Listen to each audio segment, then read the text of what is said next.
Very good evening, students. This is me, Kapil Awadhesh Upadhyay, और आज हम लेके आए हैं सॉल्यूशन का नेक्स्ट लेक्चर। स्टूडेंट्स, जो अपना सॉल्यूशन का प्रीवियस लेक्चर था, उस तक हम वेपर प्रेशर ऑफ लिक्विड के बारे में कंप्लीट डिस्कस कर चुके थे। क्लासियस इक्वेशन डिराइव करा दी थी और उसके बाद हमने बबल पॉइंट और ड्यू पॉइंट पर जो न्यूमेरिकल्स आपके मेंस और एडवांस में आते हैं वो सॉल्व करा दिए थे।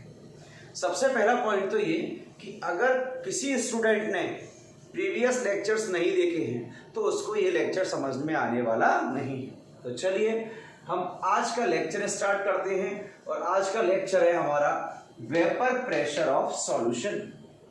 तो माय डियर स्टूडेंट्स, आज के इस लेक्चर पर हम डिस्कस करेंगे सॉल्यूशन के वेपर प्रेशर को। And as we know there are two components of solution, first is solute and the second one is solvent. So how many components of solutions are possible? Two. First is solute and second one is solvent. I have told you that we will indicate solute by symbol capital V and solvent by capital A. Now look here. Second thing is here the solute is non-volatile in nature. जो आपका solute है वो non volatile है, और non volatile है तो ये evaporate नहीं होगा, और अगर इवेपोरेट नहीं होगा तो इसका कोई वेपर प्रेशर नहीं होगा। भाई जब सॉल्यूट के पार्टिकल्स जो है बेटा, अगर वो इवेपोरेट ही नहीं हो रहे हैं और इवेपोरेट नहीं हो रहे हैं तो क्या कोई वो वेपर जनरेट कर रहे हैं? नहीं कर रहे। अगर वेपर जनरेट नहीं कर रहे तो उनका कोई वेपर प्रेशर भी नहीं होगा। तो सबसे पहली बात करें नेचर की। सबसे पहला पॉइंट क्या डिस्कस करने जा रहे हैं हम? नेचर।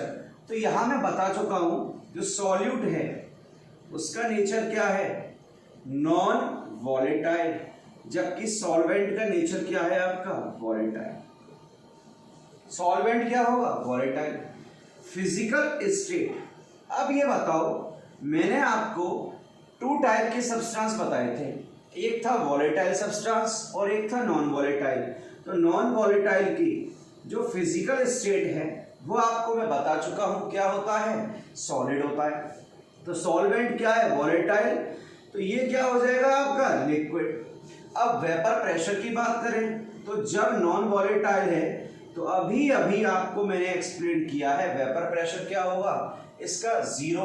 तो सॉल्वेंट का जो वेपर प्रेशर है मैंने अज्यूम कर लिया क्या? P0 A। और P0 A आपको पता है ये प्योर फॉर्म का वेपर प्रेशर होता है। कौन सा वेपर प्रेशर है? Pure form vapour pressure. और ये एक कांस्टेंट क्वांटिटी होती है जो आपको हमेशा एग्जाम में क्या होगी बेटा? गिवन होगी। अब मोल्स की बात कर लेते हैं। इसके मोल्स हमने अज्यूम कर लिए NB, तो इसके क्या अज्यूम करने पड़ेंगे? हमें Na अज्यूम करने पड़ेंगे। अब हमें मोल फ्रैक्शन कैलकुलेट करना है। किसके लिए? B के लिए। तो जिसके मोल फ्रैक्शन कैलकुलेट करने होते हैं उसके मोल्स को रखो ऊपर, B के कैलकुलेट करने हैं तो क्या हुआ? NB, और डिवाइड कर दोगे किससे? से टोटल नंबर ऑफ मोल से Na प्लस NB। तो यहां XA कितना आ जाएगा? Mole fraction of A। Dear, it will be equal to moles of A will be divided by total number of moles।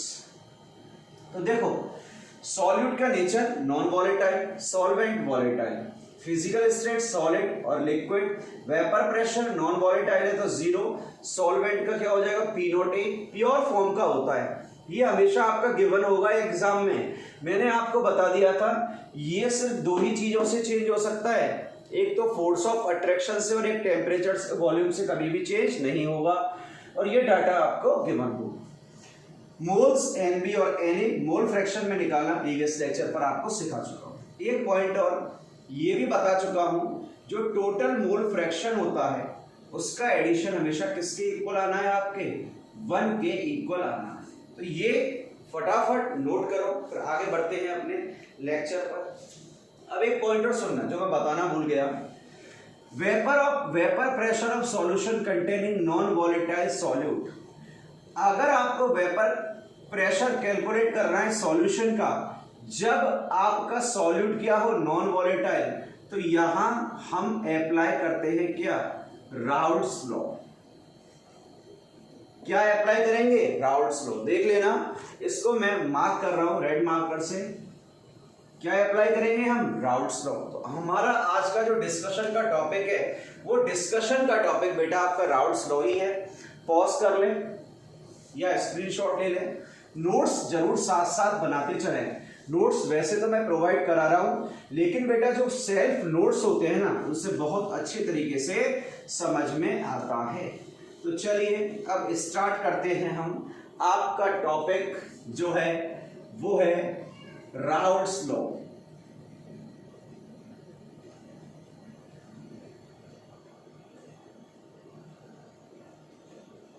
क्या टॉपिक है, राउल्ट्स लॉ। राउल्ट्स लॉ से पहले मैं कुछ छोटी सी चीज है जो डिस्कस कर लूं आपसे, एक्सप्लेन कर देता हूं। ये एक कंटेनर है और इस कंटेनर में प्योर सॉल्वेंट है ओनली बी, ठीक है। तो यहां पर जो पार्टिकल्स हैं आपके, सुनना, यहां जो पार्टिकल्स हैं वो पार्टिकल्स ओनली किसके होंगे, सॉल्वेंट के। भाई किसके पार्टिकल्स होंगे, ओनली सॉल्वेंट के। सॉल्वेंट, अरे सॉरी इसको ए से डिनोट करते हैं, मेरी मिस्टेक है। पार्टिकल्स किसके होंगे, ओनली सॉल्वेंट के, ए और ए। अब ये पार्टिकल्स क्या होंगे आपके, इवेपोरेट होंगे, इवेपोरेट हो रहे हैं। अब एक पॉइंट देखना, यहां पर प्योर सॉल्वेंट है तो वेपर प्रेशर भी क्या आएगा आपका, प्योर वेपर प्रेशर आएगा। तो प्योर वेपर प्रेशर को इंडिकेट करना मैंने आपको सिखाया हुआ है कि प्योर वेपर प्रेशर को इंडिकेट किससे करते हैं हम, P नॉट AC। क्या आ गया ये आपका pure vapour pressure of solvent. अब क्या किया, इसमें मैं मिक्स कर रहा हूं किसको, सॉल्यूट को। बी से किसको इंडिकेट करते हैं हम, सॉल्यूट को इंडिकेट करते हैं। यहां मैं सॉल्यूट को मिक्स कर रहा हूं, तो मिक्स करने के बाद क्या हो रहा है जरा यहां देखना आप,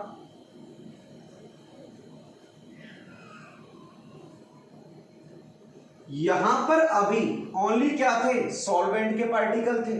अब मैं बोलूं आपने शुगर को वाटर में डिसॉल्व किया तो जो आपका गिलास होगा उसमें H2O के मॉलिक्यूल होंगे। अब वो जब आप शुगर डाल रहे हो तो वो शुगर के जो मॉलिक्यूल्स होंगे वो H2O के बिटवीन जो हाइड्रोजन बॉन्डिंग होगी उस हाइड्रोजन बॉन्डिंग को ब्रेक करेंगे तभी तो डिसॉल्व होंगे। ऐसा तो हो ही नहीं सकता कि H2O के मॉलिक्यूल्स में जो हाइड्रोजन बॉन्डिंग है वो ब्रेक ना हो। बॉन्डिंग तो ब्रेक होगी जब शुगर को डिसॉल्व करोगे। देखो कैसे, मैंने बोला बी जो है यहां पर अभी पार्टिकल्स किसके थे, ए के थे। अब जब बी को यहां डालोगे तो यहां पर जो बॉन्डिंग होगी, जो फोर्स होगा वो ब्रेक होगा और उस फोर्स में जो पार्टिकल हैं वो किसके आ जाएंगे आपके, बी के। ये किसके पार्टिकल आ गए, बी के। ये किसका पार्टिकल बना रहा हूं मैं रेड से एक्सप्लेन करने के लिए, ए का। ये किसका आ गया, बी का। ये किसका आ गया, ए का। और लास्ट में आपका कौन सा पार्टिकल आ गया, डी का। पार्टिकल आ गए। अब कंडीशन समझना आराम से, कोई जल्दबाजी नहीं है, बहुत टाइम है, आराम से समझेंगे धीरे धीरे सारी चीजें। जो ए है ये तो अभी इवेपोरेट होगा लेकिन बी इवेपोरेट नहीं होगा क्योंकि बी क्या है आपका, नॉन वॉलेटाइल है। अभी एक्सप्लेन किया था मैंने थोड़ी देर पहले आपको। बी क्या है, नॉन वॉलेटाइल। यहां लिख देता हूं समझने के लिए, जो सॉल्यूट है आपका वो क्या है बेटा, नॉन वॉलेटाइल है। तो यहां से इवेपोरेट कौन होगा, ओनली ए ही इवेपोरेट होगा, बी तो आपका इवेपोरेट नहीं होगा। अब यहां पर जो वेपर प्रेशर है वो P नॉट ए नहीं रहेगा क्योंकि ये किसका था, आपके प्योर फॉर्म का। अब यहां पर सॉल्यूट में सॉल्वेंट में सॉल्यूट मिक्स कर दिया, तो यहां जो वेपर प्रेशर आ रहा है वो वेपर प्रेशर किसका आ रहा है, ए का। सुन लेना, ये प्योर फॉर्म का है जबकि ये प्योर फॉर्म का नहीं है। अब एक चीज देखो, यहां पर इस सॉल्यूशन में वेपर प्रेशर जनरेट कौन कर रहा है, ओनली सॉल्वेंट के पार्टिकल कर रहे हैं, सॉल्यूट के तो कर नहीं रहे भाई। सॉल्यूट तो नॉन वॉलेटाइल है, वो इवेपोरेट ही नहीं हो रहा। जनरेट कौन कर रहा है आपके, ओनली जो पार्टिकल्स हैं। किसके पार्टिकल्स हैं, सॉल्वेंट के पार्टिकल हैं। तो पीए को मैं क्या लिख सकता हूं, सुनना, इसको मैं बोल सकता हूं वेपर प्रेशर ऑफ सॉल्यूशन, क्योंकि भाई टोटल वेपर प्रेशर जो सॉल्यूशन का है वो सिर्फ ए से आएगा, बी से तो आएगा नहीं। तो इसको लिख सकता हूं वेपर प्रेशर ऑफ सॉल्यूशन। और क्या लिख सकता हूं, वेपर प्रेशर ऑफ सॉल्वेंट। ए क्या है, सॉल्वेंट, समझ जाना अब, इन सॉल्यूशन। या तो इसको ये बोल दो पीए जो है वो कंप्लीट सॉल्यूशन का क्या है, वेपर प्रेशर। या आप ये बोल सकते हो जो पीए है वो ए का वेपर प्रेशर है, किसके अंदर, सॉल्यूशन के अंदर। तो यहां तक ये चीज क्लियर बता दी कि ये पीए हुआ, ये पी नॉट ए हुआ।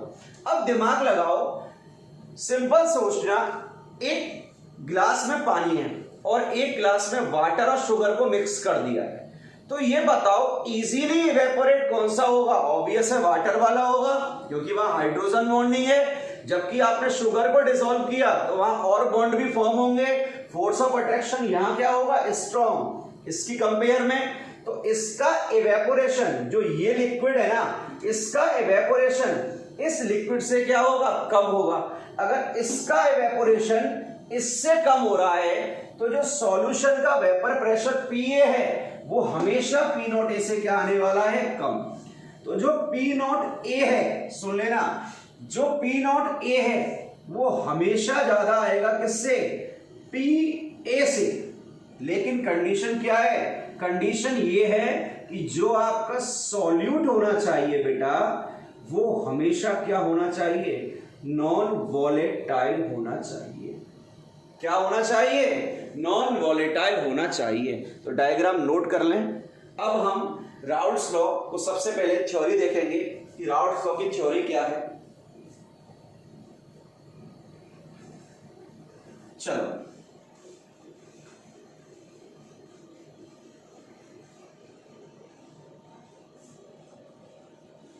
हेडिंग डाल लें, राउल्ट्स लॉ। तो राउल्ट्स लॉ क्या कहता है, सब समझना, vapour pressure of any volatile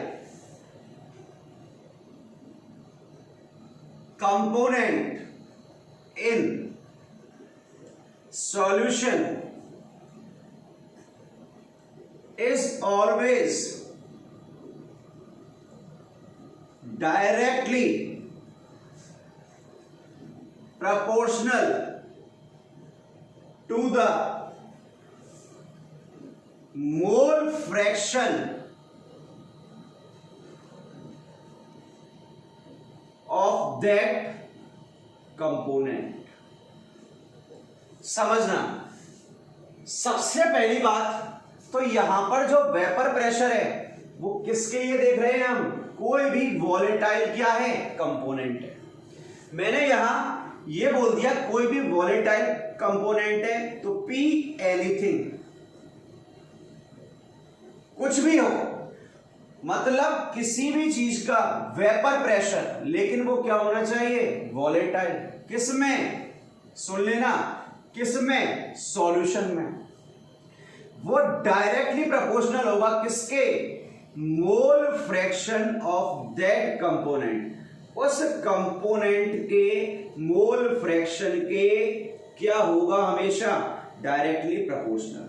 suppose करो कि मैं हूं, मुझे उठा के आप कहां डाल दो, सॉल्यूशन में डाल दो, और अगर मैं वॉलेटाइल हूं, सर आप वॉलेटाइल हो जाओगे क्या, सर मजे आ जाएंगे, आप वॉलेटाइल हो गए तो आपको तो हम 100 डिग्री सेल्सियस पर एवेपोरेट कर देंगे। अरे ऐसा नहीं कर पाओगे, सोचना मत, फिर केमिस्ट्री कौन पढ़ाएगा तुम लोगों को, ठीक है। सुनो, मैंने ये बोला कि सपोज करो मैं वॉलेटाइल कंपोनेंट हूं और आपने मुझे उठा के डिसॉल्व कर दिया किसी में, कर दिया, तो मेरा जो वेपर प्रेशर होगा ना वो मेरे ही मोल फ्रैक्शन के डायरेक्टली प्रोपोर्शनल होगा। जैसे रसना है, रसना को डिसॉल्व कर दिया, रसना लिक्विड है, इवेपोरेट होगी, तो उस रसना का जो वेपर प्रेशर होगा ना वो उसके मोल फ्रैक्शन के क्या होगा, डायरेक्टली प्रोपोर्शनल होगा। सर हम तो देखो पता नहीं क्या क्या चीज डिसॉल्व कर देते हैं, आपको पता ही नहीं, आप कुछ भी करो, ये स्टेटमेंट ये कहता है। अब मैं आपसे एक पॉइंट और बोलूं कि जो सॉल्यूशन है और उस सॉल्यूशन का जो वेपर प्रेशर है वो डिपेंड किस पे करेगा हमेशा, वॉलेटाइल कंपोनेंट पे या नॉन वॉलेटाइल पे। अब तो आप बता सकते हो किस पे डिपेंड करता है, depend only on volatile component. किस पे डिपेंड करेगा, वॉलेटाइल कंपोनेंट पे डिपेंड करेगा, कभी भी नॉन वॉलेटाइल कंपोनेंट पर डिपेंड नहीं करेगा। अब मैं इस राउल्ट्स लॉ को डिराइव करने जा रहा हूं, समझना। हमारे मेंस और नीट के क्वेश्चन हम आज देखेंगे, कुछ जेईई के क्वेश्चन भी देखेंगे कि जो एग्जाम में आ चुके हैं आपके, वो डेरिवेशन से जो न्यूमेरिकल आएगा उसी पर बेस्ड होंगे। तो जो 12th बोर्ड के स्टूडेंट है वो डेरिवेशन को जरूर देखें ढंग से, क्योंकि उनके बोर्ड में ये बहुत आती है। ठीक है, मैंने बोला पीए, पीए क्या है, vapour pressure of solute, sorry solvent, pure नहीं है, सिर्फ वेपर प्रेशर है। अब आपका जो ए है वो तो क्या है, वॉलेटाइल है, और बी जो है मैंने बता ही दिया था वो क्या है, नॉन वॉलेटाइल है। आगे ऐसे केस भी देखेंगे जब दोनों वॉलेटाइल होंगे। अभी सुन लेना, ए वॉलेटाइल है, बी नॉन वॉलेटाइल है, तो इसका तो जो वेपर प्रेशर होगा पीवी वो क्या हो जाएगा, जीरो हो जाएगा। ये तो सबको समझ में आ गया होगा भाई।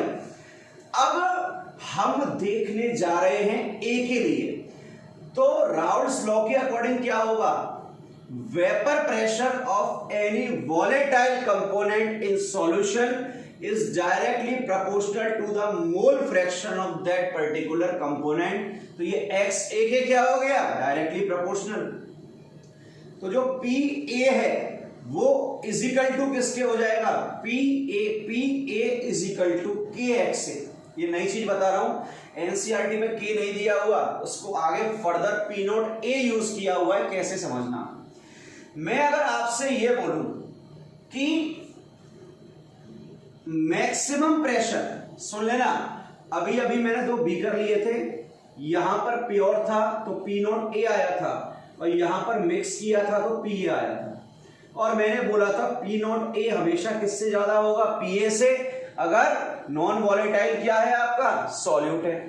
तो मैं बोलूं पी ए की जो मैक्सिमम वैल्यू है वो पी नॉट ए है, वो कब आएगी, मैंने क्या बोला, पीए की जो मैक्सिमम वैल्यू है वो पी नॉट ए कब आएगी।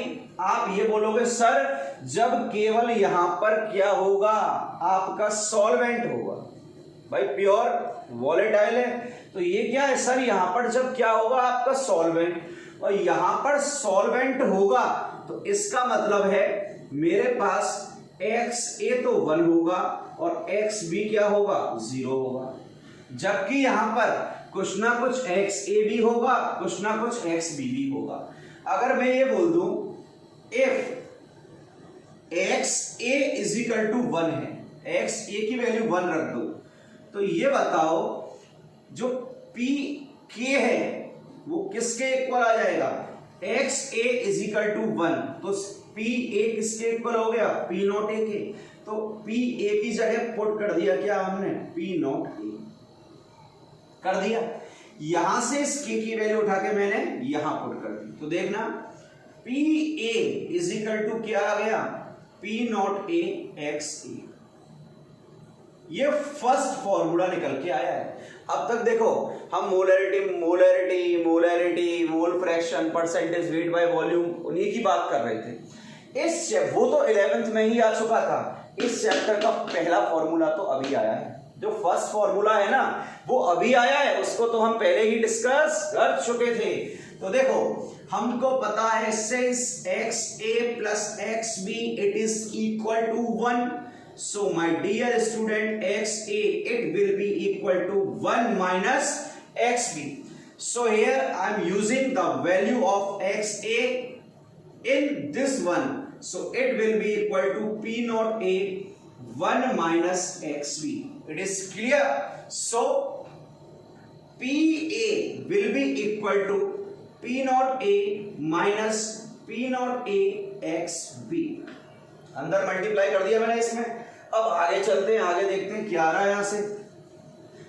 ये निकल के आया यहां पर आपका P A is equal to P not A minus P not A X B आ गया। मैं इस पूरे फॉर्मूले को अगर इधर ले जाऊं तो क्या होगा, P not A X B is equal to P not A minus क्या हो गया, पी ए हो गया नहीं हो गया। तो यहां से इसको मैं इंटरचेंज कर रहा हूं, बस यहां साइड चेंज की है, कुछ नहीं किया। P not A minus P A is equal to P not A और क्या आ गया, एक्स बी। देख लो ये फॉर्मूला होता है LVP, lowering in vapour pressure. ये किसको दिखा रहा है, माइनस हो रहा है तो डिक्रीमेंट है। याद रखना नीट में डायरेक्ट फॉर्मूला पूछ लेता है, लोअरिंग ऑफ वेपर प्रेशर, इसको मैं बोलूंगा LVP। लिख दिया। अब मैं P नॉट ए को इधर ले गया तो P naught A minus P A upon P naught A is equal to क्या हो गया, एक्स बी के mole fraction of B. Third formula, इसको बोलते हैं हम रिलेटिव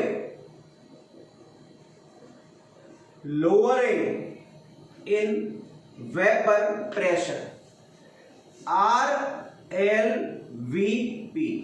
RSVP मत कर देना कहीं, RLVP, P naught A minus P A upon P not A, इसको कहते हैं बेटा relative lowering in vapour pressure, और ये इक्वल टू होता है मोल फ्रैक्शन ऑफ सॉल्यूट के।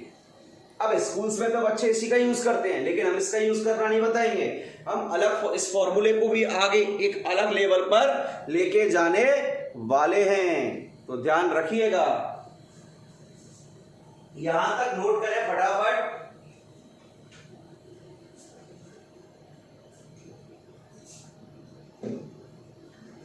इजी है, सबको समझ में आ गया होगा, कोई रॉकेट साइंस नहीं लगाई मैंने यहां पर। एक मिनट रुकिएगा, पावर बैंक को कनेक्ट कर देते हैं ताकि लेक्चर कहीं बीच में ही ना रुक जाए। सर आप बहुत आलसी हैं, जब आप जूम ऐप पर लेक्चर लेते हैं वहाँ भी आपका ये निकल जाता है, तो बेटा क्या करें, आलस तो हमारे अंदर कूट कूट के भरा हुआ है। चलिए आगे चलें, इसको आगे बढ़ाते हैं। इस फॉर्मूले को देखते हैं, अभी इस फॉर्मूले में और क्या हो सकता है। सर दोबारा तो समझाया नहीं है, इसको भी दोबारा समझाता क्या, अभी समझाने के लिए आगे बहुत कुछ है दोबारा। देखो P not A minus P A is equal to P not A equal to X B क्या होता है, मोल फ्रैक्शन, तो moles of A upon moles of A plus moles of B हो गया। अब मैंने क्या किया, इस पूरी टर्म को रिवर्स कर दो,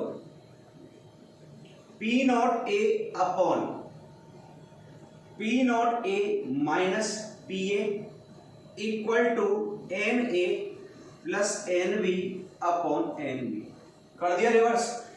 अब एक काम करो,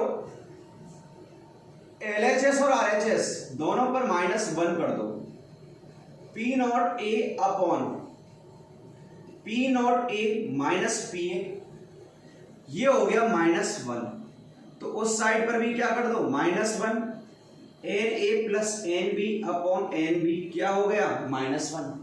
अब यहां एलसीएम लेना, कि एलसीएम लेने पर क्या आ रहा है, पी नॉट ए माइनस क्या हुआ पी ए, ये एलसीएम है, तो ऊपर क्या होगा पी नॉट ए माइनस, ये ऊपर जाएगा तो P not A minus minus क्या हो गया प्लस, गड़बड़ तो नहीं कर दी? P not A plus P A. Check कर लो एक बार बेटा, कभी कभी हमसे भी गलती हो जाती है, ऐसी बात नहीं है।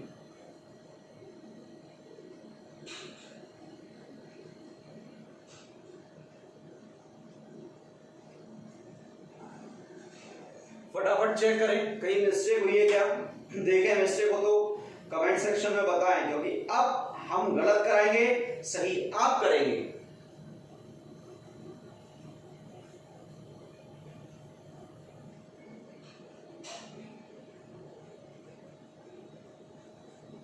देखो भाई, यहां मिस्टेक कोई नहीं है, समझना।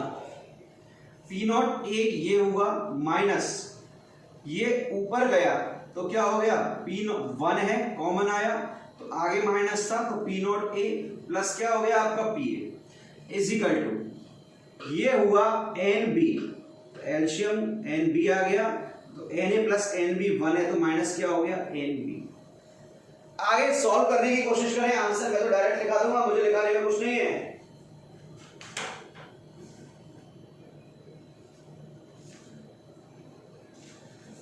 साफ साफ दिख रहा है यार, यहां रॉकेट साइंस तो है नहीं, ये कैंसिल ये cancel, N B cancel N B cancel, ठीक है। चलिए देखते हैं फाइनल फॉर्मूला क्या आने वाला है। अब देखो रिमेनिंग पार्ट क्या है, P A upon P not A minus P A is equal to N A upon N B, ये हो गया।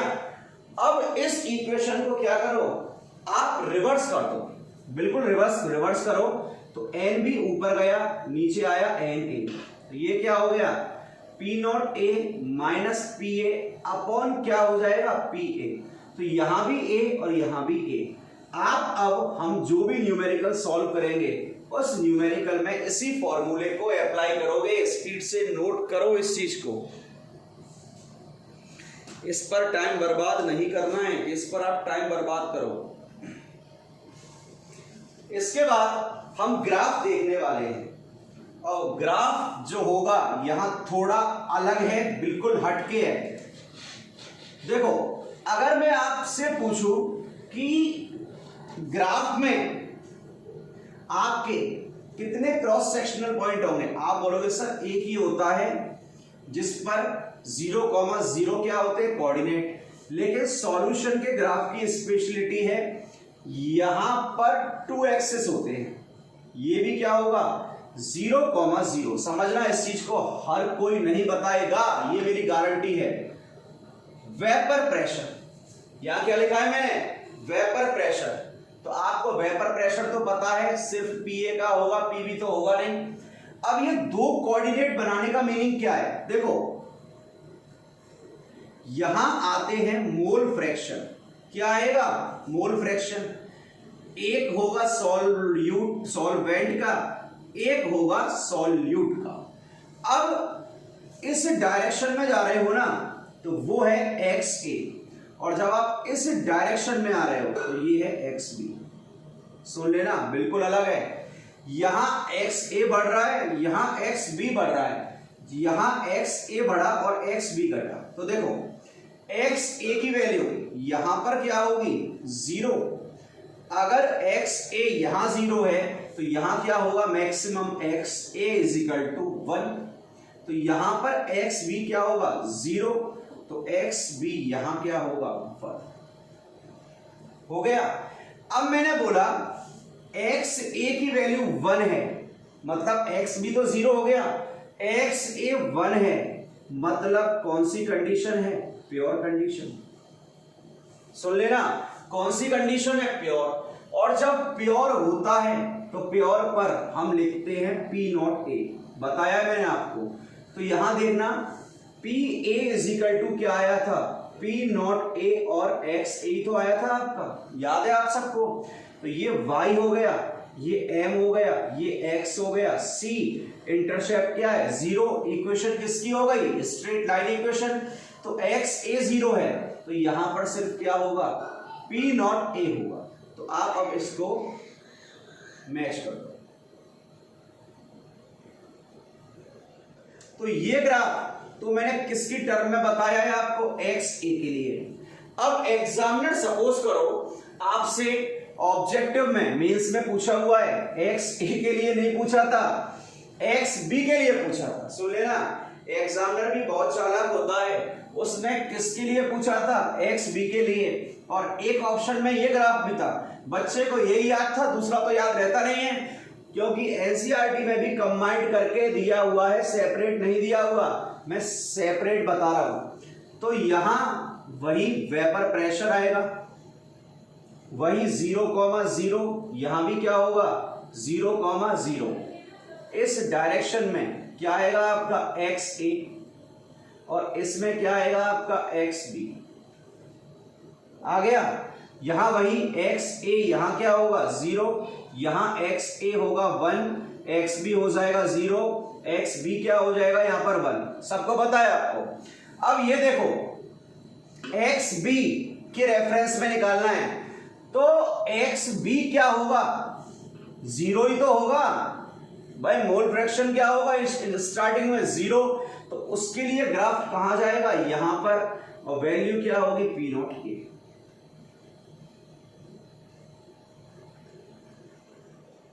देख लो भाई, दोनों ग्राफ रिवर्स हैं। इस ग्राफ को आपके एग्जाम में पूछा जा चुका है, तो यहां ट्रिपल स्टार लगा दे रहा हूं। अगर एक्स ए के रेफरेंस में पूछा है तो ये, और एक्स बी के रेफरेंस में पूछा है तो ये, कौन सा स्लोप आ जाएगा, नेगेटिव स्लोप आ जाएगा। चलिए, अब आपको ग्राफिकल प्रॉब्लम बता चुका हूं, फॉर्मूला भी मैंने आपको अभी अभी बता दिया है। फॉर्मूले को आप अपनी कॉपी में दोबारा से लिख लो। न्यूमेरिकल स्टार्ट हो रहे हैं, P not A minus P A upon P ए। अगर नीचे ए है तो यहां नीचे क्या आएगा आपका एन ए, और ऊपर क्या जाएगा एन बी। लिख लो इस फॉर्मूले को, डब्बे में डाल लो, वेरी वेरी इंपॉर्टेंट लगा दो, क्योंकि यहां से ही क्वेश्चन आता है। 4 क्वेश्चन सॉल्व करेंगे और आप क्वेश्चन को साथ साथ लिखते जाओगे, ठीक है। अगर ये मत सोचना कि सर नोट्स देंगे, अगर मेरे मन पे आ गया ना, दिमाग खराब हुआ तो नोट्स नहीं दूंगा। क्यों, तुम लोग साथ साथ बना रहे हो और नोट्स चेक करूंगा। बेटा याद रखना, समझे आर्यन, समझे चंद्रशेखर तिवारी, लीशा, विशाखा, सब लोग याद रखना इस चीज को। नोट्स कभी भी चेक कर सकता हूं सर्टेन। चलिए, अब हम न्यूमेरिकल स्टार्ट करते हैं। फर्स्ट न्यूमेरिकल आपके सामने आ रहा है, और ये है 30 gram of urea is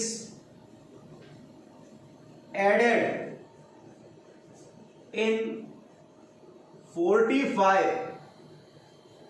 gram of H2O at certain temperature. If degree of pure H2O, if degree of pure H2O at that temperature is 300 mmHg, then calculate first vapour pressure of solution, second short पे लिख रहा हूं lowering in vapour pressure निकालना सिखाया है, third X A and X B, fourth है relative lowering in vapour pressure. सारी चीजें एक ही क्वेश्चन में ला रहा हूं मैं। और फिफ्थ है मोलैलिटी। चलो देखते हैं आप क्या करोगे इसके अंदर। देखो, वेपर प्रेशर ऑफ सॉल्यूशन निकालना है, ठीक है। फर्स्ट देखो पी ए निकालना है, आपको पता है। अब यहां आपको एक बात सुन लेना, वॉलेटाइल नॉन वॉलेटाइल नहीं देगा। आप डिसॉल्व किसको कर रहे हो, यूरिया को, और H2O में यूरिया क्या होता है? सॉलिड। सॉलिड है तो क्या हो जाएगा? नॉन वॉलेटाइल हो जाएगा। तो यहां पर Pa इज इक्वल टू क्या होगा? फॉर्मूला सीधा लग गया, P नॉट ए एक्स है। अब देखो आपको मोल फ्रैक्शन तो दिया नहीं है, क्योंकि मोल ही नहीं दिया, तो मोल फ्रैक्शन निकालने के लिए पहले मोल तो निकालने पड़ेंगे ना। तो देखो मोल ऑफ ए, और ए होता है किसका? सॉल्वेंट का। सॉल्वेंट है H2O, ठीक है। ये दिया कितना है आपको? 45। तो 45 तो वेट हो गया, मॉलिक्यूलर वेट 18 होता है। ये आ जाएगा आपका कितना?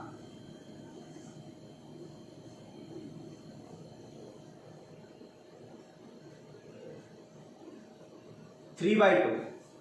चेक कर लो, Na है जो कितना आ जाएगा आपका?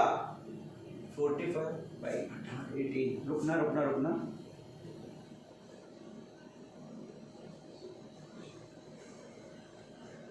सही है क्या? चेक कर रहे हैं वो 45/18।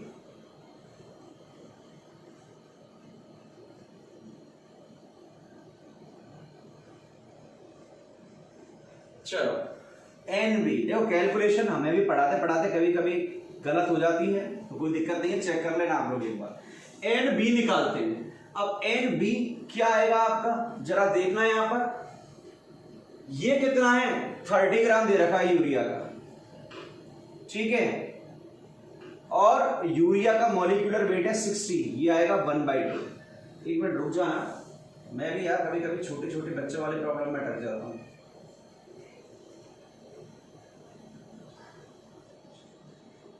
ये आएगा बेटा 5/2।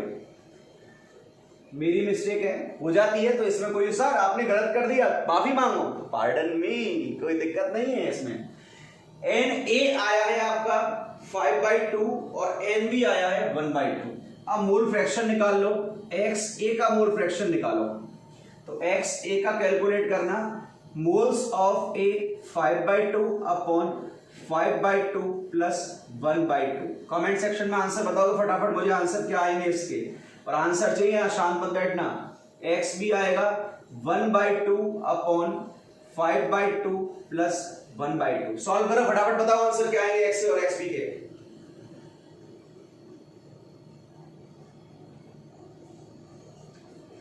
ये आएगा सॉल्व करने पर, कर लेना 5/6, और ये आएगा कितना? 1/6।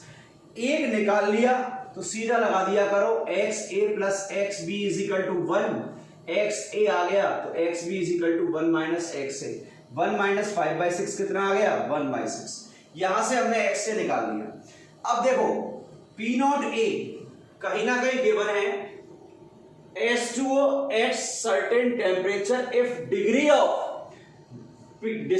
of pure H2O at that temperature is 300 mmHg। Pressure दिया है किसका? प्योर H2O का। तो ये गिवन है, कितना आया? 300 मल्टीप्लाइड बाय XA, ये कितना है? 5/6। तो ये कैंसिल कितने टाइम हो जाएगा? 50 टाइम। तो ये आ गया 250 mm ऑफ Hg। एक चीज देख लो, प्योर का 300 था और ये कितना आ रहा है? 250। वैल्यू कम आ रही है। सेकंड क्या कैलकुलेट करना है? LVP। LVP का फॉर्मूला मैंने आपको बताया था, किसी को अगर याद नहीं हो तो P not A minus PA is equal to P not A और क्या आया था? XA। इसको क्या बोला था मैंने? Lowering in vapour pressure. तो P not A minus PA, तो P नॉट A कितना है आपके पास? यहां हमने पुट किया था 300 माइनस कितना हो गया? 250 इज इक्वल टू आपका क्या निकल के आ गया? 50 mm ऑफ Hg आ गया। अब नेक्स्ट क्या है? Lowering, relative lowering in vapour pressure, ये तो मैं निकाल चुका हूं। RLVP का फॉर्मूला आपको पता ही है क्या होता है, तो RLVP भी निकाल सकते हो, और मोलैरिटी निकालनी है तो ये तो डायरेक्ट, भाई RLVP का फॉर्मूला है, डायरेक्ट P नॉट A की वैल्यू है, PA की है, पुट कर दो, आंसर आ जाएगा आपका। कर लेना, इसको भी कराऊं क्या? P not A minus PA upon P not A एक डब्बे में लिखाया था, वहां लिखा था RLVP, बोला था RSVP मत लिख देना। तो यहां पर वो सॉल्व कर लेना आप। मोलैरिटी क्या होता है आपको पता है? Weight of solute upon molecular weight of solute 1 upon weight of solvent in KG. यही होता है, आप सबको पता है। अब अगर मोलैलिटी निकालनी है और सब कुछ गिवन है तो सॉल्व कर सकते हो। WB अपॉन MB, देखना ये क्या हो गया आपका NB हो गया ना, NB अपॉन क्या हो गया WA। NB की वैल्यू आपके पास आ चुकी है कितनी 1/2, यहां पुट कर देना। और WA की वैल्यू वेट ऑफ A आपके पास गिवन है यहां कितना 45 ग्राम, ये गिवन है। A क्या होता है आपका सबको पता है सॉल्यूट, और ये क्या है आपका सॉल्वेंट। इसको आप सॉल्व करोगे तो आंसर, हाँ एक चीज और याद रखना, जैसे NB तो 1/2 हो गया, WA 45 ग्राम है, किलोग्राम में कन्वर्ट करना 1000 से डिवाइड करके, मेरे पास तो आंसर है तो मैं बता रहा हूं डायरेक्ट 100/9 आ जाएगा। देख लो क्वेश्चन बहुत इजी है। PA निकालना था, XA नहीं था। XA निकालना है तो पहले मूल निकालने पड़ेंगे, NA और NB निकाले, फिर XA और XB निकाले, फिर मैंने ये निकाल लिया LVP P0A, मेरे को प्योर का गिवन है 300, ये मैंने निकाल लिया। ठीक है, यहां से मोलैलिटी निकालनी है तो NB अपॉन WA, NB वहां निकाल रखा है, WA हमारे पास है। यहां तक मैंने सॉल्व कर दिया, आप यहां तक नोट कर लो। कोई प्रॉब्लम हो तो बताना भाई, सर हमें ये प्रॉब्लम है।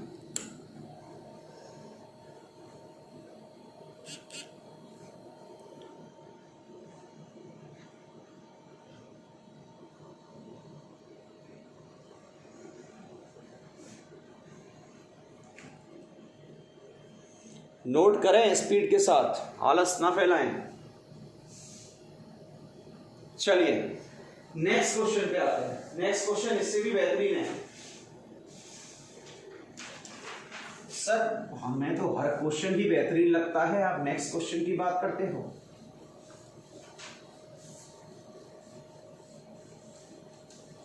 चलिए नेक्स्ट क्वेश्चन देखते हैं क्या है।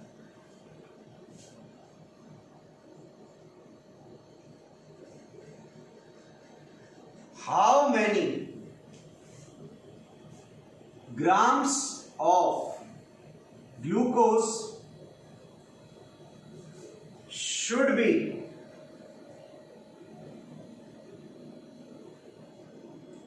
dissolved in 180 gram of H2O to reduce its vapor pressure by 20%। Note कर लो क्वेश्चन, क्वेश्चन नोट करें।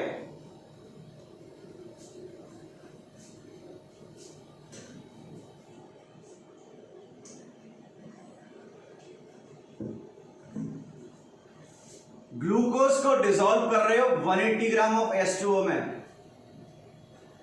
WA गिवन है कितना 180 ग्राम। ठीक है, अब इधर देखो, हमें मॉलिक्यूलर वेट ऑफ AB पता है, वाटर का 18 ग्राम होता है। हमसे पूछा है how many grams of solute, मतलब वेट ऑफ B हमें कैलकुलेट करना है। इसने बोला है वेपर प्रेशर को रिड्यूस कर रहे कितने से 20 से, मतलब स्टार्टिंग में अगर 100 था तो 20 रिड्यूस हो गया तो कितना रह गया। देखो ये बोल रहा है ये बीकर है 1, ये बीकर है 2, P0A है और PA है। ये स्टार्टिंग में 100 था, इसका 20 रिड्यूस हो गया तो ये कितना रह गया 80 रह गया, मतलब P0A भी है और PA भी है, तो फॉर्मूला भी है अब तो हमारे पास P0A minus PA upon PA it is equal to NB upon NA। Formula है, वेट की टर्म में चेंज कर देंगे इसे करना चाहो, वैसे यहां मोल डायरेक्ट निकाल लो A के। NA is equal to 180/18 it is equal to क्या आ गया 10 आ गया भाई। A की वैल्यू कितनी हो गई 10 हो गई, ऊपर क्या है NB हो गया आपका पी नॉट ए कितना है 100, पी ए कितना है 80, पी ए कितना आएगा 80। हो गया। तो देखना 20 बाई क्या आ गया 80 is equal to N B by क्या आ गया 10। तो सॉल्व करना है, सॉल्व करने पे कितना आ रहा है, मैं दिमाग नहीं लगाऊंगा, सॉल्व आपको ही करना है। ये आ जाएगा आपका कितना N B is equal to 0 से 0 गई, 2 से 4 गया, ये आ गया 10/4। एन बी आ चुका है 10/4। हमें निकालना क्या है डब्ल्यू बी, तो N B is equal to W B upon M B is equal to W B is equal to N B आ गया 10/4। अब ये बताओ मॉलिक्यूलर वेट क्या होता है ग्लूकोज का। अब यार ये भी मैं बता दूं तुम्हें, गधों ये नहीं पता कितना होता है C6H12O6 180 होता है। सॉल्व कर लेना बैठ के। 10/4 इंटू 180 मेरे पास तो आंसर है, सीधा लिख रहा हूं क्योंकि लेक्चर बहुत बड़ा हो जाएगा अगर मैं कैलकुलेशन सॉल्व करने लगा, और वैसे भी मैं केमिस्ट्री पढ़ाता हूं मैथमेटिक्स नहीं। चलिए आगे चलते हैं अगले क्वेश्चन पर। नेक्स्ट क्वेश्चन, ये नोट कर लिया होगा, नहीं किया होगा तो नोट नहीं किया हो तो नोट करें, कोई घबराने वाली बात नहीं है।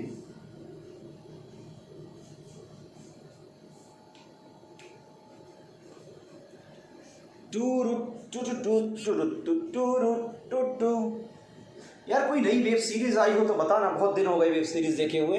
तुम्हारे लेक्चर बनाने के चक्कर में हम वेब सीरीज भी नहीं देख पाते हैं। लास्ट वेब सीरीज पता नहीं शायद कौन सी देखी है, हुल हुल हुल ज़ॉम्बीज। अभी देखो ज़ॉम्बीज आने वाले हैं बेटा। सर हमें वैम्पायर अच्छे लगते हैं बेटा, मुझे तो समोसे अच्छे लगते हैं तो समोसे लाओ। अरे नहीं सर चटनी ही ला दो, मैं तो चटनी ही पी लूंगा।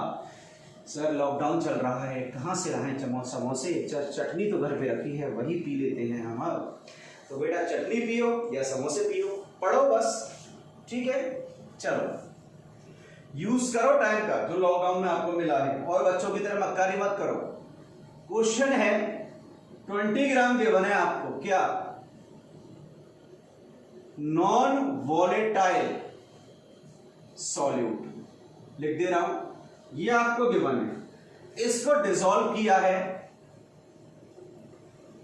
156 ग्राम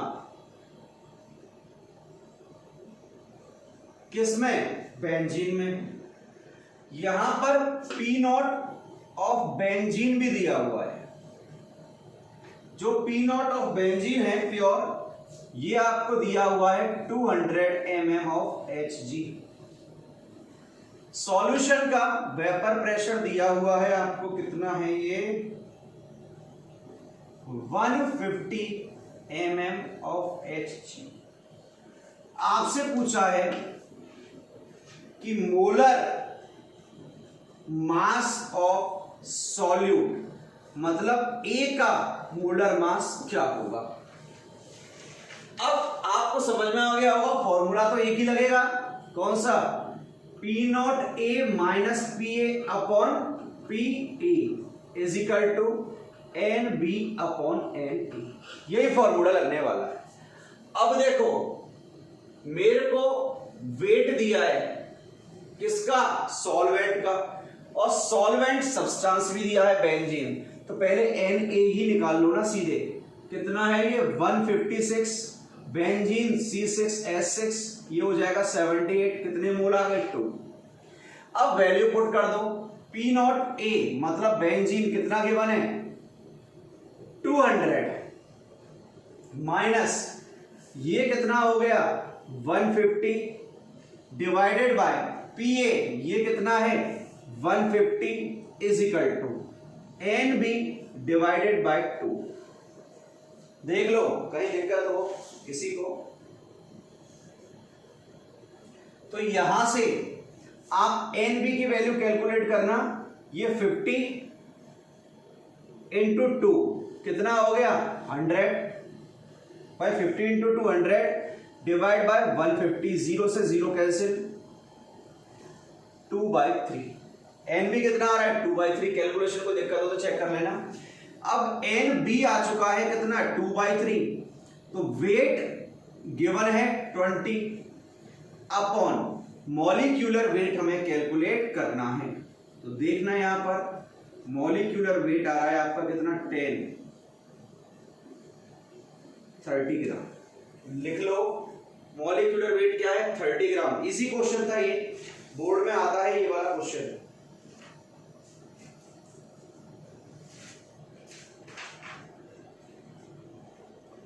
तीन क्वेश्चन हो चुके हैं, अब हम फोर्थ क्वेश्चन पे आ रहे हैं। टोटल 5 क्वेश्चन सॉल्व करने हैं आज के लेक्चर के। जो फिफ्थ क्वेश्चन होगा वो सबसे धांसू क्वेश्चन होगा। यहां ये क्वेश्चन दिया है, सेम क्वेश्चन है, करा देता हूं सॉल्व, डाटा चेंज किया हुआ है बस। एक आपका नॉन वॉलेटाइल सॉल्यूट है, कितना 20 ग्राम, और इसको डिसॉल्व किया है किसमें 156 gram of benzene. Same question है, डाटा क्वेश्चन यार ये तो मैंने आपको करा दिया, सॉरी ये क्वेश्चन मैंने आपको करा दिया। क्वेश्चन पे आते हैं, लास्ट क्वेश्चन है, और क्वेश्चन बहुत धांसू है क्योंकि लेक्चर का जो समापन करेंगे वो अच्छे क्वेश्चन से ही करेंगे। Question is 35 gram of a non volatile solute is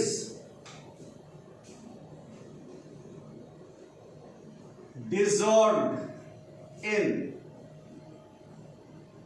360 gram of H2O at 100 degree Celsius. पहला क्वेश्चन है, टेम्परेचर की बात की है तो कोई ना कोई रीजन होगा। If vapor pressure of solution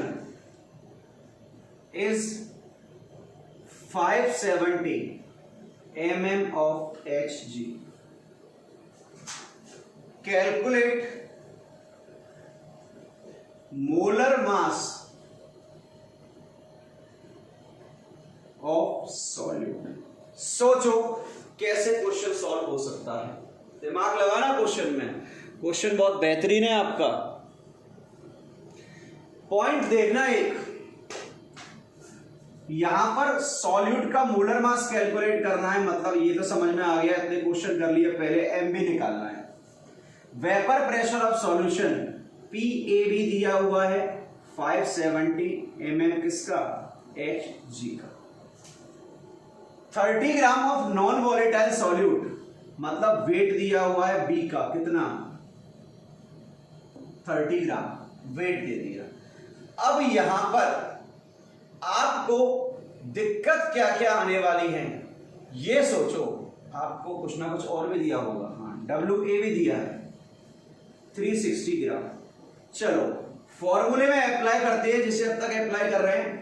P0A minus PA दिया हुआ है 570 divide by PA 570, it is equal to किसके होता है NB अपॉन NA। NA निकाल लेना, यहां पर NA कैसे निकालेंगे, 360 दिया हुआ है वेट किसका H2O का, तो मॉलिक्यूलर वेट से डिवाइड करा दिया, 20 मोल आ गए आपके, 18 to 36 20, ये आपको 20 गिवन है। अब भाई क्वेश्चन में दो अननोन क्वांटिटी है आपके पास, सुन लेना, आपके पास NB भी नहीं है और आपके पास P0A भी नहीं है। तो एक पॉइंट देखो, यहां पर ये क्वेश्चन मेंस के एग्जाम में आया हुआ है, जहां बच्चा गच्चा खा गया। अरे सर ड्राइविंग कर दी, बच्चा क्या खा गया, गच्चा कैसे, 100 डिग्री सेल्सियस है ना, 100 डिग्री सेल्सियस पर जो प्योर वाटर है उसका जो वेपर प्रेशर होगा ना, मैंने क्या बोला, 100 डिग्री सेल्सियस पर जो प्योर वाटर है उसका वेपर प्रेशर रूम के प्रेशर के बराबर होगा। और 100 डिग्री सेल्सियस पर जो एनवायरनमेंट का प्रेशर होता है ना वो 1 atm होता है। सुन लेना, 100 डिग्री सेल्सियस पर कितना आता है? P नॉट ए 180 m, और 180 m का मतलब पता है आपको कितना होता है? 760 mm ऑफ Hg। अब क्वेश्चन में क्या बचा?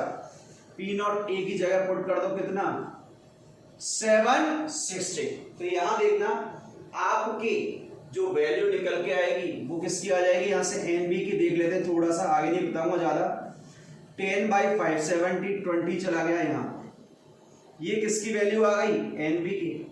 ये हो गया 0 से 0 गया, 20/57 इज इक्वल टू NB।